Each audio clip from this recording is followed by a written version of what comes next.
my hearty congratulations, warmest greetings, and best wishes to you all. My young friends, the degree that you got today is a testimony of your hard work, your determination. It's also a vindication of trust that your parents had in you when they put you in this institution. And it's also an expression of gratitude to your faculty, to your teachers who taught you, and you accomplished it successfully. It's a moment of joy for you, for your family, and also for BIM.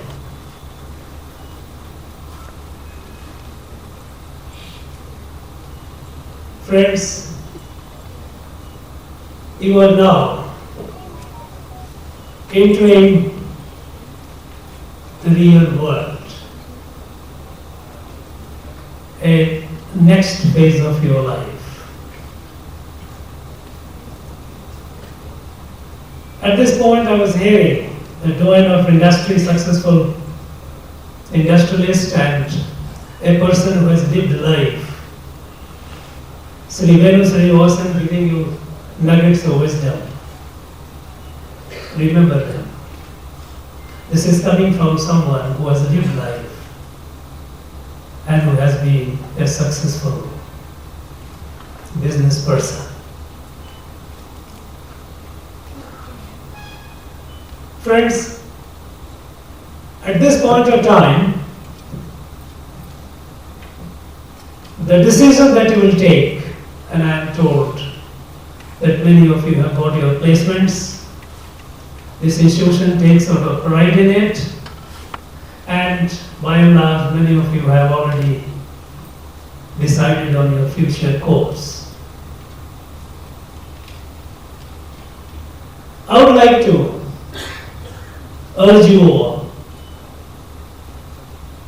that pause for a moment, because the decisions that you will take at this point of time about your life, about your career, and both the journey, your journey of life and journey of your professional career, will run simultaneously. And the decisions, the two crucial decisions that you take, the profession, the career that you choose, the professional dream that you have, and fulfilling which you will be working towards, and the spouse that you choose, they are the most crucial decisions of your life. It will not only shape your life, your career, your shape, it will shape the life and the future of your future generations, your children, your grandchildren, and so on. When it comes to choosing a spouse, in our country, in India, marriage is not a contract. It is a lifelong partnership. Of course, it says even beyond life. Life is not a smooth journey. You will come across many odds and events. There will be many depressing moments of setbacks. You need a fellow traveler in life, a partner who will stand by you through thick and thin. And I can assure you that if your spouse will stand by you, you can take on the world. There is nothing that stops you. It will hold you steady through the most difficult time. And then the career, the profession that you choose. For that, I would like to urge you to be conscious of the time at which you are graduating. It is not an ordinary time. It is the most exciting time in our nation's history.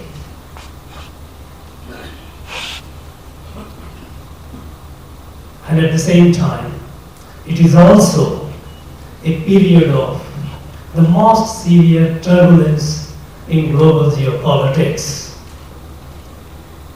And both of these offer numerous opportunities.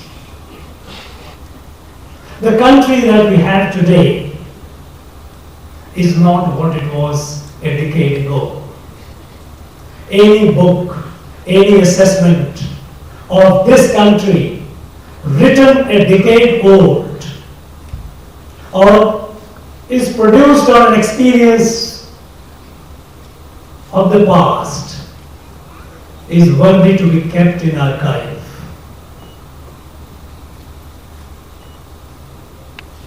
Because today a new India is emerging.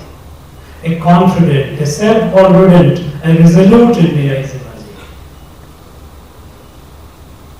A decade back, we were among the fragile 5 economies in the world.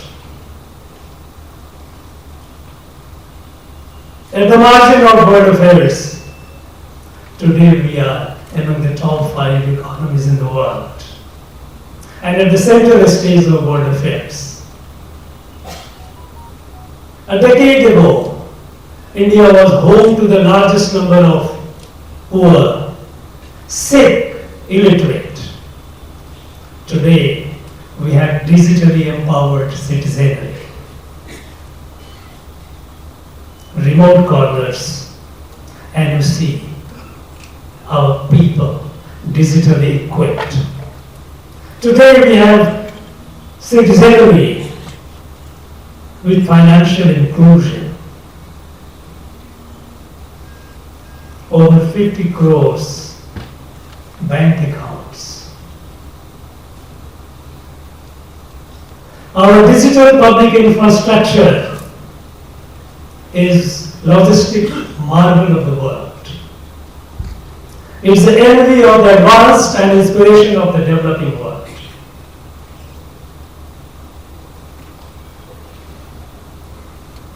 Today,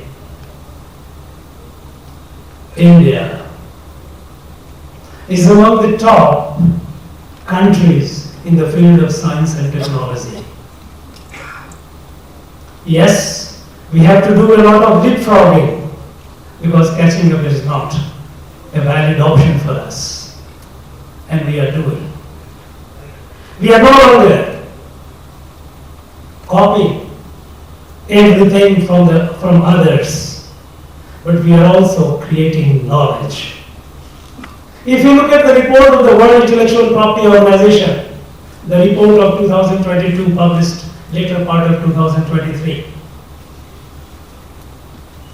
India recorded a jump of over 21% from the previous year in intellectual property, that is patent applications.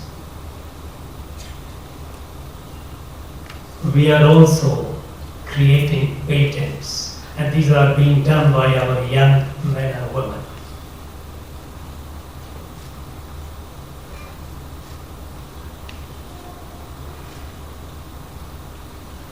Today, when the world is riven with conflicts, very serious conflicts, threatening the very existence of the planet.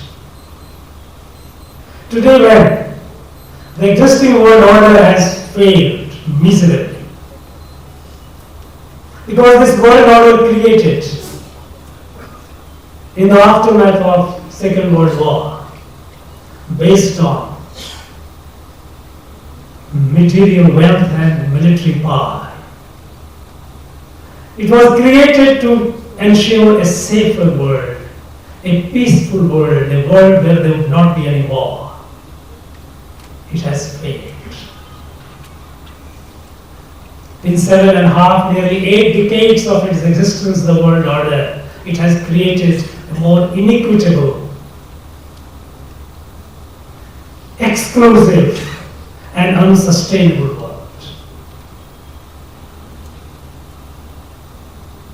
We have a large number of humanity suffering in poverty.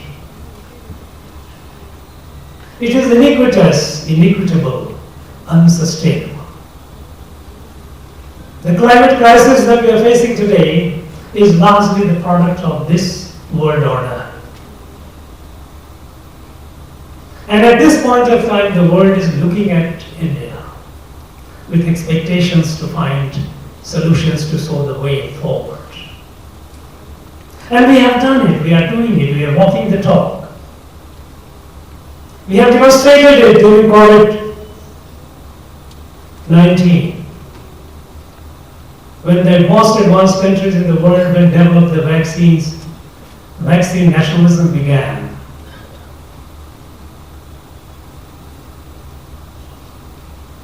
Many of them, they looked at it as an opportunity to make money. It was at that point of time, it was Bharat, India, that provided vaccines and needed medicines to over 150 countries in the world. We have walked the talk. We are pioneering a sustainable world. At this point of time, opportunities are galore.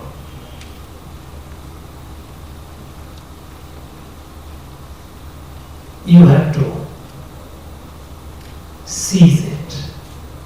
You have to be conscious of it. You have to be conscious of the promises and pitfalls that tomorrow offers to you. Today, the world is looking forward and is in fact is doing business with India and within India. Yes, we have to do a lot of leapfrogging, as I said, because for long we did not invest in R&D,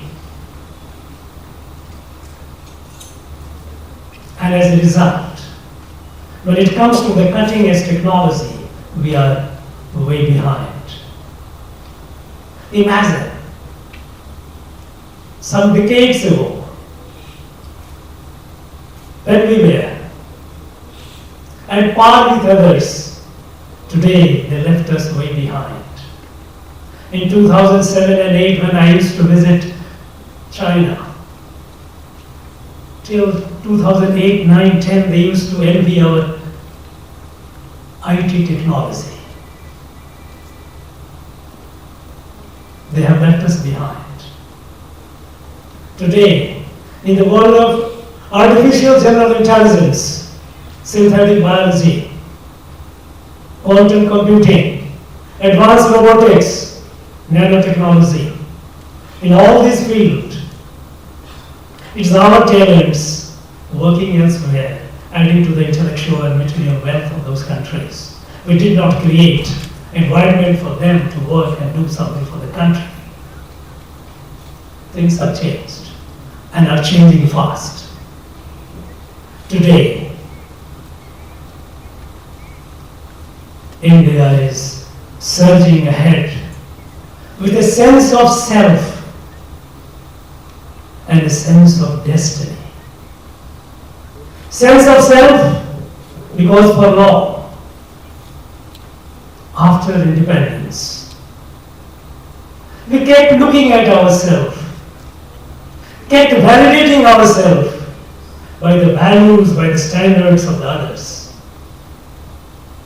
Every institution, take our parliament, we have started seeing whether the Westminster has been conducting their business like this or not. We always kept aligning ourselves with how they did it.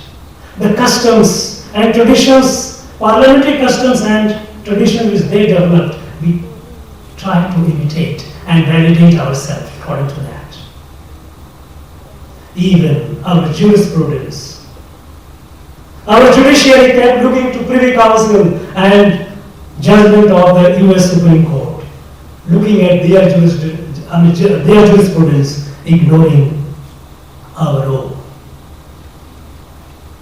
Friends, I do not know how many of you have read that, but those of you who have not read it. Guardian, the iconic newspaper of Britain. On 18th of May 2014, they wrote an editorial. It is available on the net. And the editorial reads that May 18, 2014 may well go down in history as the day when Britain finally left India.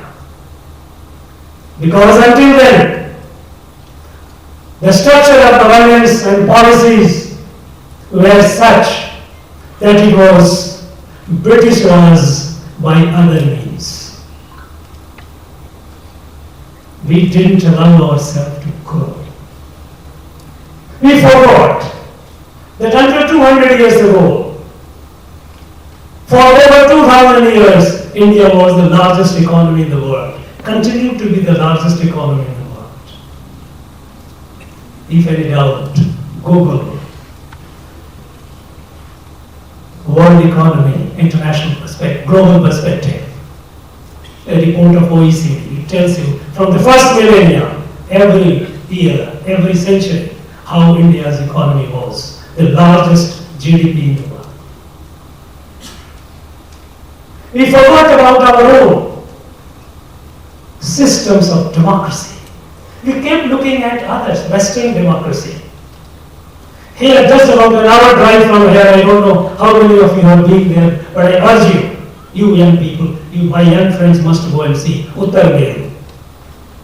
On the walls of it, written more than 1,000 years ago, stone inscriptions on the temple, functioning of a beautiful democracy. We forgot that. Instead of taking pride in our heritage, we continued what the British had made us believe to be ashamed of our past. Today, India is surging with the sense of self. Sense of self is a pride in our heritage, pride in our received wisdom, pride in our values. And that is what eventually the world will come around. All the crises that we see in the world is based on, is primarily or rather as a result of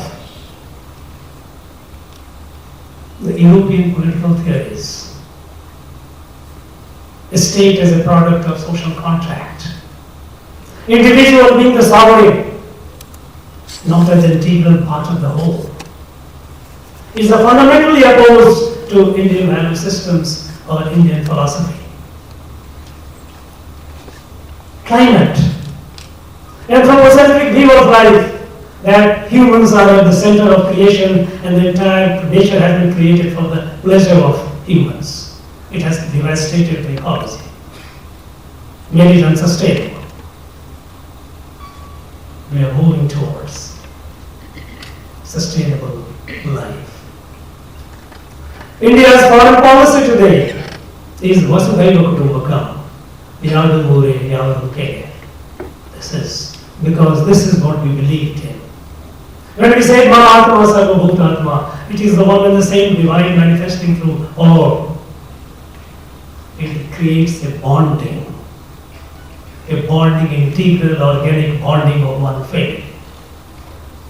And today, when our country is moving forward with this belief that the whole Bharat, whole India is a family, and all the basic ingredients of a healthy, respectable, dignified citizenship, like access to toilet, access to drinking water, access to cooking gas, electricity, health care. these all reach every citizen, irrespective of where they are. And that is what is happening. And thanks to our DPI, the digital public infrastructure, this is being done seamlessly all over. Building homes for the homeless, without any leakage. Ayushman Bharat giving health coverage to everyone, all the people, those who deserve, without any distinction. Because today we look at this country as a failure. Not in terms of regions, not in terms of languages, not in terms of differences or diversities in customs and cuisines. These are variations. This country has to be understood. This country, from one end to the other, irrespective of the fact that at any point of time there were many rulers, many kings and queens, people never felt different. People kept moving from north to south, south to north, east to west. Until 200 years ago, there are records. 50,000 people traveled from Kashi to Rameswaram every year, with the institutions in between to assist them, help them to rest and recuperate. All those institutions were broken during the colonial period. And we started looking at each other in terms of differences. The diversities turned into differences. Literally realizing that this diversity, or you call it differences, are like leaves of a tree. A tree has million leaves, no two leaves are alike, and yet all are integrally connected. This has been this country, this Bharat. Today, we are moving forward with that sense of selfhood. When the world is fighting, when the countries are fighting, both the groups look at India with expectation to mitigate the problem. When the corporate leaders of the world, when they are thinking of moving, or they are now not thinking, they have started moving out of China, India is a preferred destination. We have to create the right environment for that. They would like to come over. Indian talents are welcomed all over. At this point, friends, when you all are entering the life, the decision that you have taken about your career, think over it. Think over 20 years, 25 years, 30 years down the line, where you would like to be. Not just immediate. This is the time to dream big, to be bold. I would urge all of you, not to dream small. Because you will never be larger than your dream. And if your dream is large, and if you put yourself, your time, your money, your energy into it, nothing will stop you. There will be setbacks. Setback is a part of life. We have all suffered setbacks. As I said, life is not a smooth journey of success. A setback becomes a failure only when you accept defeat. Don't accept defeat. Fight it out. Today is the time. As it often says, Iduveneram Shriyaneram Bharat Punananeram. This is Rahi Samay Hai, Sahi Samay Hai, Bharat Ka Swarnim Samay Hai. This is the time, the golden time of Bharat, our country. Be bold. Be bold to experiment. And look at the opportunities that unfold before you. Be aware of all the developments happening in the world, in the field of science and technology, which can be enormously disruptive to the business that you choose to adopt. Be alert. Be ahead of the wave. Keep growing. Keep learning. And when you have your dream,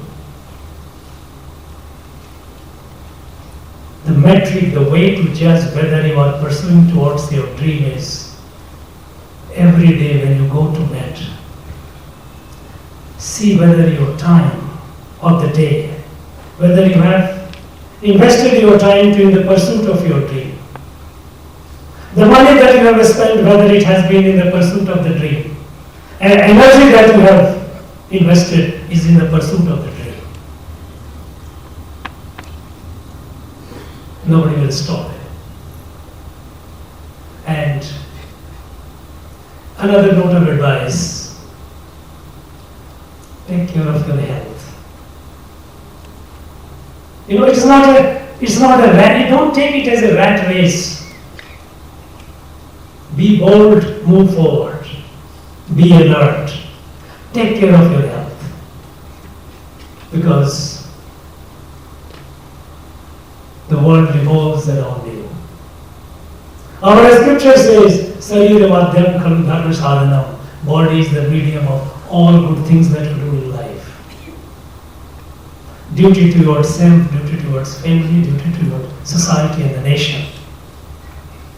And remember one thing, that in your journey of your life and your career, there is one more journey that is a part of your journey.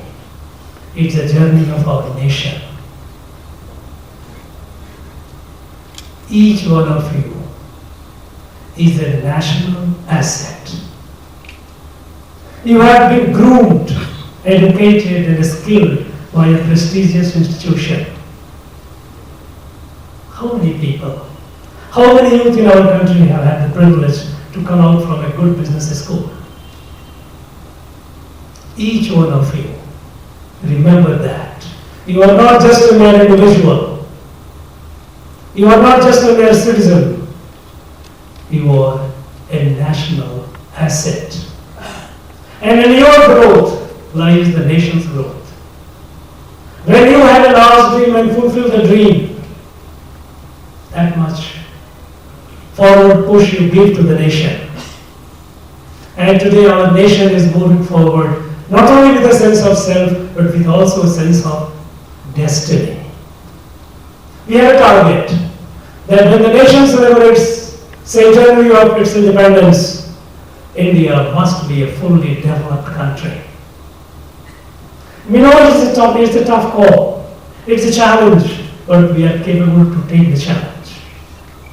Next 2.5 decades are very crucial in our national journey. Because the disruptive technologies which are now coming, as I said, artificial general intelligence, when the machine, the deep learning, recursive improvement, with the possibility of overtaking the human intelligence itself. Synthetic biology creating life, quantum computing, advanced robotics, nanotechnology, all these. If we keep growing incrementally, we will never catch up. Our gap will continue increasing. We have to leapfrog. We have to dream big and work hard. And you have a special role in it. In 2047, when the nation will be celebrating the centenary of its independence, each one of you will be at the helm of affairs, wherever you would be. Answer a question which I am posing it to you today. On 15th of August 2047, each one of you ask yourself, what did I do to make this country self-reliant? And that answer will give you satisfaction, or otherwise, which I hope not. Keep that in mind.